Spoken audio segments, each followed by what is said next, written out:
नमस्कार, आप देख रहे हैं वन उत्तर प्रदेश और मैं हूं आपके साथ अर्पिता माथुर। खबरों की शुरुआत करेंगे इस वक्त की सुर्खियों के साथ।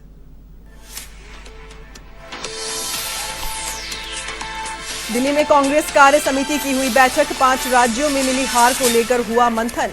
सोनिया गांधी की अध्यक्षता में हुई ये बैठक।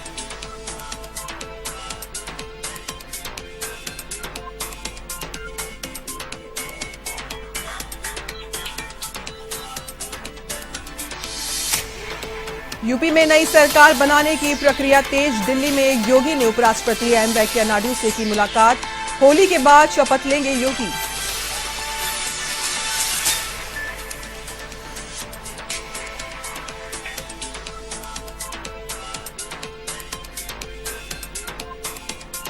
इक्कीस मार्च को सपा के नवनिर्वाचित विधायकों की पहली बैठक। पार्टी अध्यक्ष अखिलेश यादव रहेंगे मौजूद। नेता प्रतिपक्ष के नाम पर लगेगी मुहर।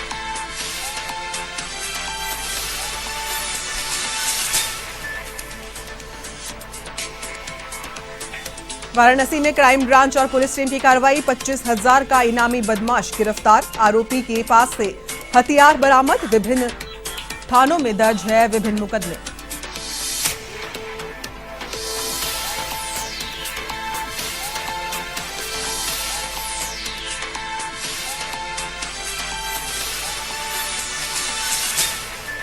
और शामली में पैरामिलिट्री फोर्स के साथ पुलिस ने निकाला फ्लैग मार्च। होली पर सौहार्द बनाए रखने की अपील। हुड़दंग करने वालों पर कार्रवाई करने के निर्देश।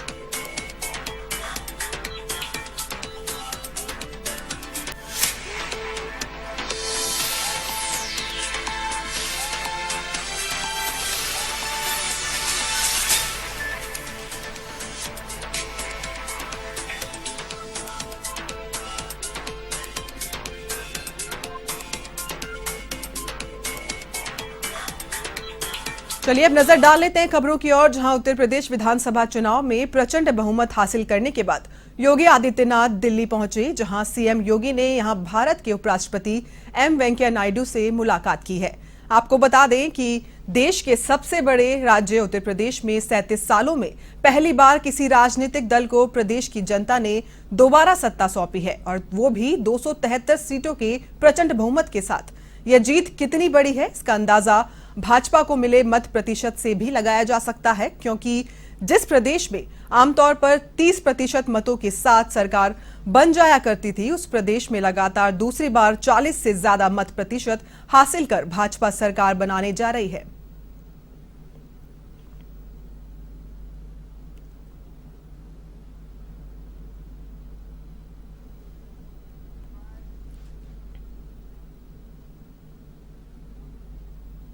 वहीं समाजवादी पार्टी के नवनिर्वाचित विधायकों की पहली बैठक 21 मार्च को होगी, और इस बैठक में सपा के राष्ट्रीय अध्यक्ष अखिलेश यादव और राष्ट्रीय प्रमुख महासचिव प्रोफेसर राम गोपाल यादव मौजूद रहेंगे।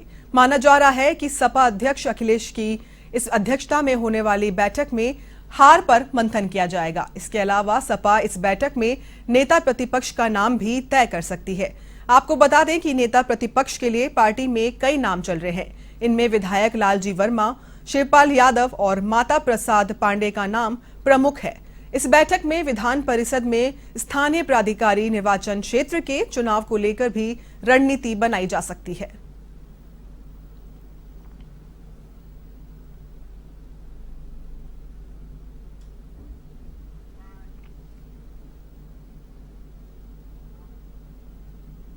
उत्तर प्रदेश के कार्यकारी उप मुख्यमंत्री डॉक्टर दिनेश शर्मा कानपुर देहात के दौरे पर रहे, जहां हाईवे पॉइंट पर प्रेस कॉन्फ्रेंस कर उन्होंने कानपुर देहात की जनता को धन्यवाद दिया।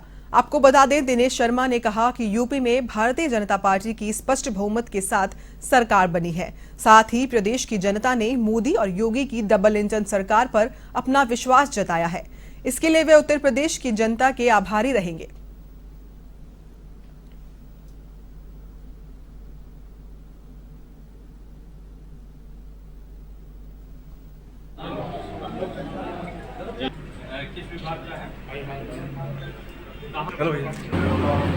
चुनौती ऐसी घटनाओं से मुक्त हो, नौजवानों को रोजगार के नए अवसर मिले, इसके लिए भी जो 3 लाख करोड़ के पूंजी निवेश आया है विगत 5 वर्षों में, उसके माध्यम से और नए पूंजी निवेश के माध्यम से इंफ्रास्ट्रक्चर को ठीक करते हुए और अधिक रोजगार का सृजन नौजवानों के लिए करना प्राथमिकता में है। शिक्षा में आमूलचूल परिवर्तन करते हुए पाठ्यक्रमों के साथ रोजगार परक शिक्षा को शामिल करते हुए।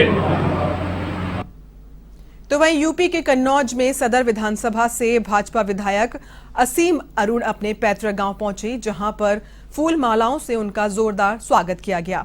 आपको बता दें, जिस तरीके से तिरवा विधानसभा के गौरियन पूर्व निवासी असीम अरुण ने गांव के बाहर बने शिव मंदिर में दर्शन किए, साथ ही बुजुर्गों से आशीर्वाद भी लिया। इसके अलावा अपने दिवंगत पिता पूर्व डीजीपी राम अरुण की ओर से बनाए गए स्कूल में कार्यकर्ताओं के साथ उन्होंने बैठक भी की।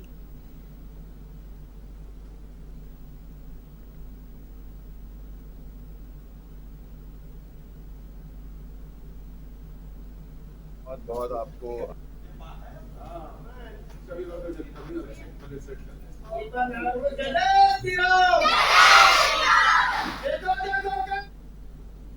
आज मेरे पिताजी द्वारा स्थापित किए गया स्कूल नॉर्थ स्टार स्कूल पे हम लोग एकत्रित हैं और मंडल स्तर पे ऐसे 5 कार्यक्रम हम आयोजित कर रहे हैं।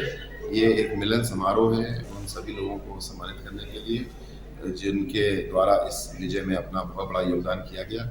और ये विजय जो है ये मेरी नहीं है, ये सभी कार्यकर्ताओं की है, सभी मतदाताओं की है, जिन्होंने परिवर्तन जो देखा पिछले 5 साल में उसको और मजबूत करने के लिए वोट दिया है।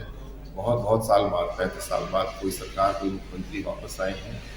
तो वहीं पंजाब में आम आदमी पार्टी की ऐतिहासिक जीत पर मेगा रोड शो निकाला गया। तो वहीं यूपी के अयोध्या में आम आदमी पार्टी के इस कार्यकर्ताओं ने गांधी पार्क तक तिरंगा यात्रा निकाली।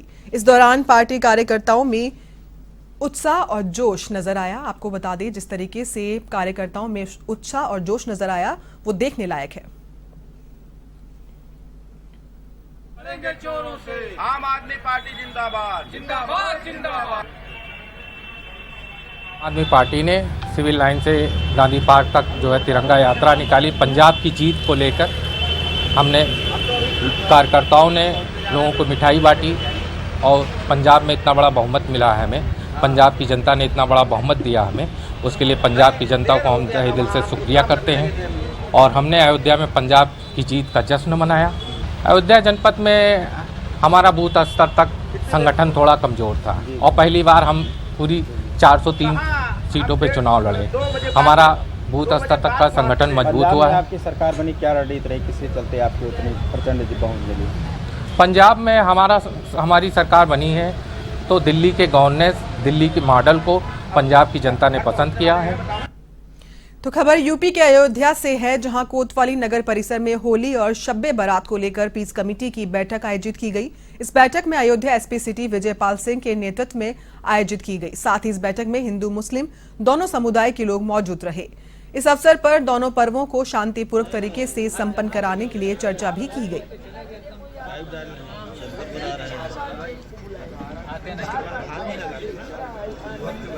ऐसे है।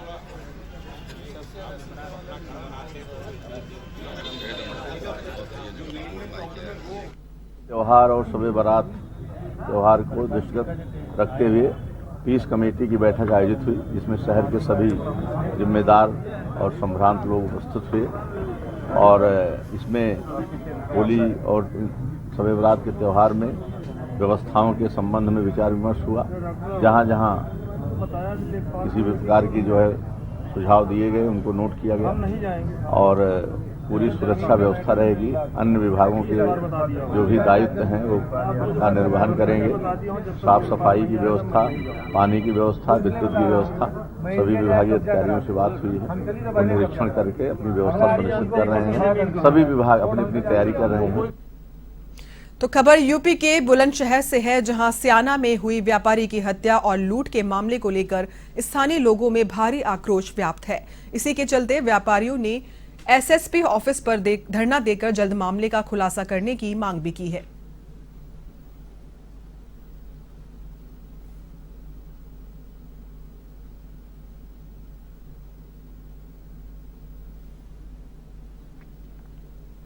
ये जो स्याने में एक जघन्य अपराध हुआ है और व्यापारी को गोली मारकर उसकी हत्या कर दी है, उसके साथ लूट हो गई है।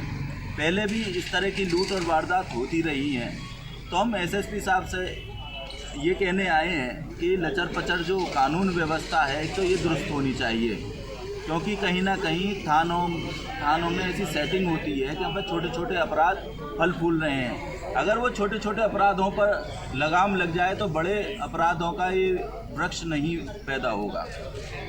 और क्या मांग आपने इस बार रखी, और अगर इसमें मामले में कार्रवाई नहीं हमने एसएसपी साहब से भी एक मांग रखी और बाबा को भी ये भेजेंगे संदेशा कि ये जो बाबा पहली बार आए थे और एनकाउंटर करके उत्तर प्रदेश को भयमुक्त बनाया था, अब अपराधियों पर एनकाउंटर ही होना चाहिए। ये फांसी वाली प्रक्रिया तो करोड़ों में से एक आध को होती है, ये फांसी वाली प्रक्रिया नहीं चाहिए। हमें तो एनकाउंटर चाहिए बाबा का पुराना। तो वहीं यूपी के कन्नौज में एक बार फिर रफ्तार का कहर देखने को मिला। छिबरामऊ के घिलोई गांव के पास जीटी रोड पर डीसीएम और कंटेनर को बारातियों से भरी कार ने टक्कर मार दी। इस हादसे में दूल्हा दुल्हन सहित 8 लोग घायल हो गए। आपको बता दें, हादसे के बाद सभी घायलों को अस्पताल में भर्ती कराया गया है, जहां उनका इलाज जारी है। और पुलिस के मुताबिक आपको बता दें, कार सवार सभी लोग फिरोजाबाद से देवरिया जा रहे थे।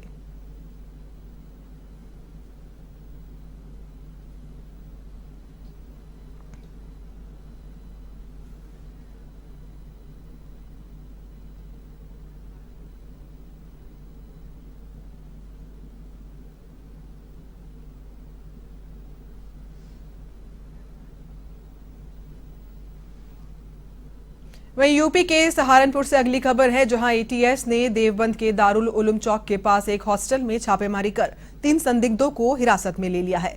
एटीएस की कार्रवाई से चर्चाओं का बाजार गर्म है। बताया जा रहा है कि हिरासत में लिए गए लोग बांग्लादेशी नागरिक हैं, जो पिछले काफी दिनों से अवैध रूप से यहां रह रहे थे। वहीं एटीएस की कार्रवाई से लोगों में हड़कंप मच गया है।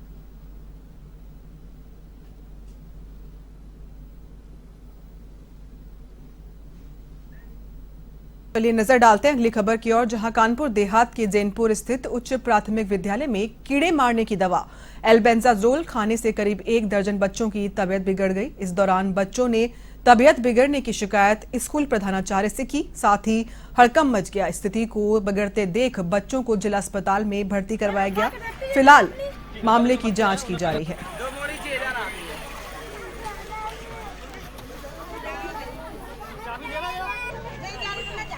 चलो जितने हो उतने ले जाओ, जितने हो उतने ले जाओ।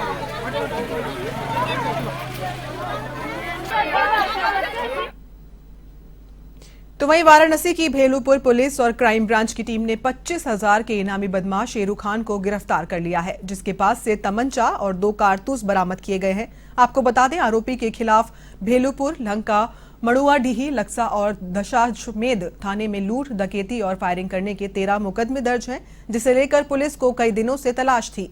फिलहाल पुलिस ने आरोपी को अदालत में पेश कर न्यायिक अभिरक्षा में जेल भेज दिया है।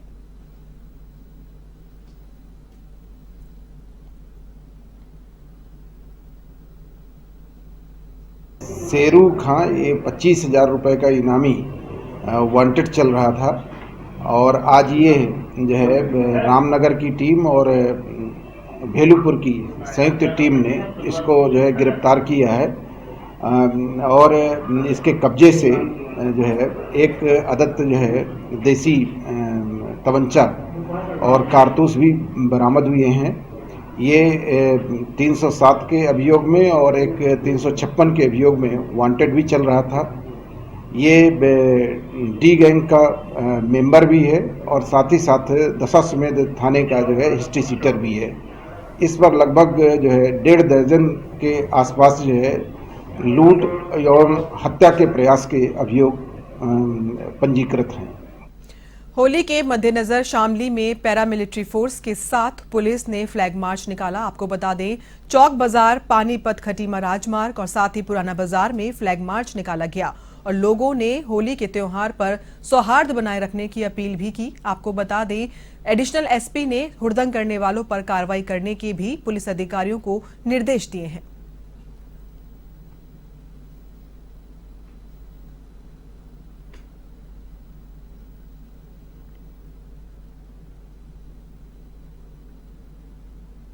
देखिए, आज नहीं बल्कि 2-3 दिन से जो आप देख रहे हैं, एक इसके दोहरे कारण हैं। एक आपने जैसा देखा है कि उत्तर प्रदेश में विधानसभा निर्वाचन प्रक्रिया पूर्ण हुई है, मतगणना संपन्न हो चुकी है। उसके बाद आगामी जो होली का त्यौहार है, इसको लेकर पुलिस का एकमात्र जो उद्देश्य ये होता है कि समाज में अमन चैन कायम रहे, किसी तरीके की कोई अफवाह न फैले, लोगों के ऊपर भरोसा रहे, जो शांतिप्रिय लोग हैं उनकी शांति में कोई खलल न डाल पाए और अपराधियों पर प्रभावी अंकुश रहे। इन्हीं उद्देश्यों को लेकर के आज आपने देखा होगा सिविल पुलिस, पैरामिलिट्री फोर्स और पीएससी सारे लोगों को लेकर के और जनपद में कई स्थानों पर ये फ्लैग मार्च कराया जा रहा है। फ्लैग मार्च कराने का ये उद्देश्य है कि जिस तरीके से पूरे जनपद में शांति व्यवस्था पूर्णतः कायम थी, अपराधी जेल के अंदर थे, अपराधियों। यूपी के गोरखपुर में वन माफियाओं की ओर से मिल रही धमकी से वन रक्षक काफी परेशान नजर आ रहे हैं। इसी के चलते पत्रकार वार्ता में वन रक्षक धनंजय ने बताया कि वह और विभाग के कुछ लोग आए दिन मिल रही धमकी से मानसिक रूप से परेशान हैं। वहीं ताजा मामला तिनकोनिया रेंज के लखना बीट का बताया जा रहा है।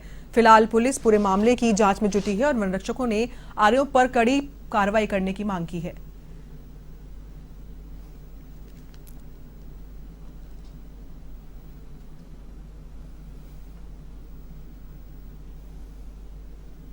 जो तिनकोनिया रेंज की समय रमलखना बीट में तैनात हूँ, कुछ उजड्डों द्वारा बीती रात को लमसम समय 9:30 बजे का था और लोग आकर के माँ बहन की गालियाँ देने लगे।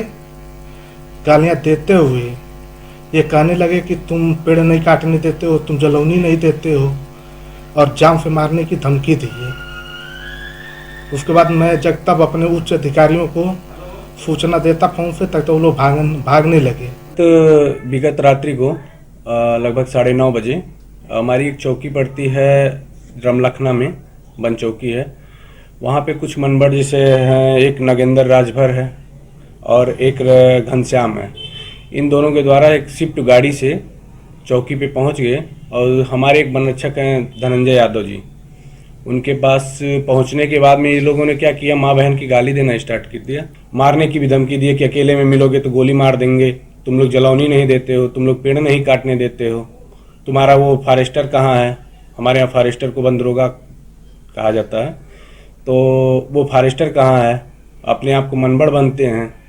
अरे भाजपा सरकार बन गई तो छोड़ दिए, नहीं तो सपा सरकार बनी होती तो तुम लोग की तो मैं ऐसी तैसी कर देता। ये सब कह रहे थे, तभी वन रक्षक के द्वारा मेरे पास कॉल किया गया, यही सब है। और बाकी थाने में इसकी सूचना दे दी गई, 112 पे भी नंबर पे कॉल किया गया था।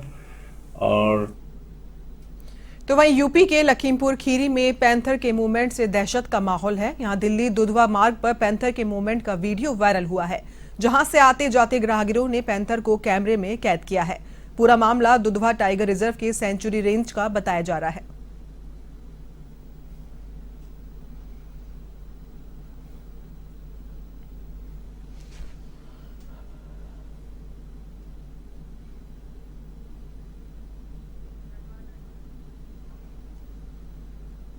यूपी के पीलीभीत में नुक्कड़ नाटक के जरिए लोगों को स्वच्छता का संदेश दिया गया। पूरनपुर तहसील क्षेत्र के मिलेनियम वर्ल्ड स्कूल में छात्र छात्राओं ने ये जागरूकता अभियान चलाया। इस दौरान आमजन को साफ सफाई के लिए प्रेरित भी किया गया।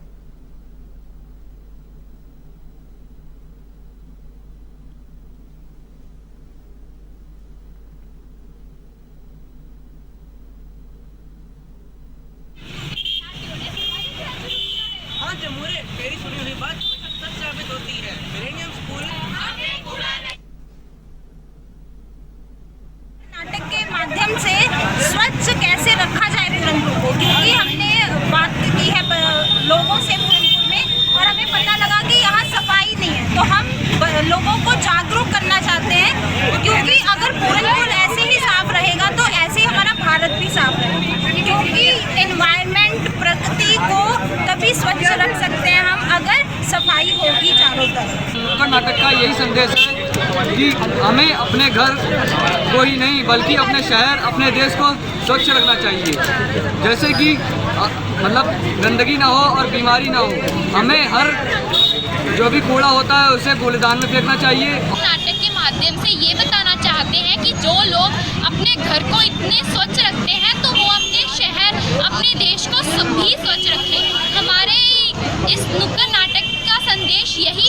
हम सब अपनी सड़कों, अपने शहरों को अपने घर जैसा साफ रखें। तो इस बुलेटिन में फिलहाल इतना ही। बाकी तमाम खबरों के लिए आप देखते रहिए A1 TV। नमस्कार।